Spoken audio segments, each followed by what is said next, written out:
book I started reading entirely because of the title, and the adorable gingerbread man with a sword on the cover didn't hurt.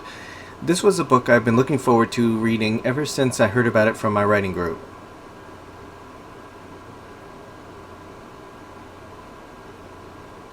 Set in a world where magic has all sorts of uses, from making dead horses walk to making gingerbread men dance, this world is a quirky sort of place where all kinds of people have magical abilities ranging from the supremely impressive to the spectacularly useless.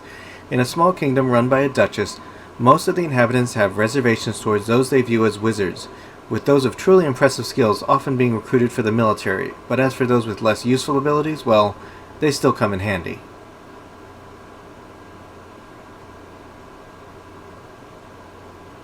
"14-year-old Mona works in her aunt's bakery. Her powers aren't flashy like summoning lightning from the sky. She can keep the bread from burning and make gingerbread men dance. Her familiar is a sourdough starter named Bob. A quirky girl who is caught up in events beyond her control, Mona will need all her wits to find her way out of this very delicious mess."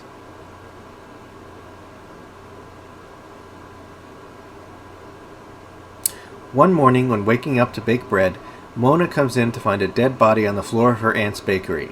Accused of the murder, she is brought before the Duchess. Although she is found innocent, who was this girl, and how did she end up dead on the floor?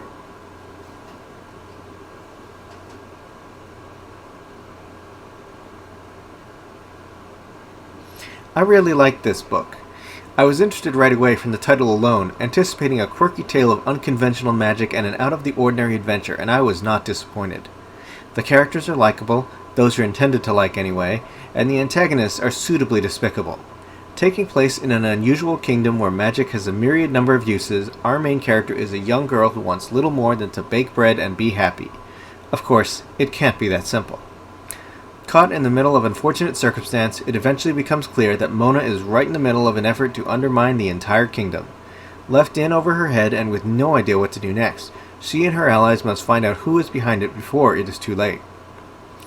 I'll argue that this is one of the more unique books I've read, and I challenge anyone to read it and not enjoy the experience.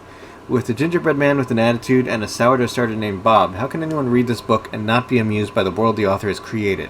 I enjoyed every page, and it even got me to remember the word for the toilet shaft in some castles, which, don't ask me why that's relevant, you'll just have to read for yourself to find out. I'd say that it was well researched in the art of baking, so my partner tells me, and with one of the most memorable finales I can recall, it was a wonderful book and I wholeheartedly recommend it. In fact, I already did.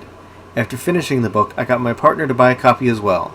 He uses Audible and said it was a great experience, so if you're curious what to read next, you'd be doing yourself a favor to check this book out. If you like werewolves, check out my book Blue Moon, available in paperback and ebook on Amazon.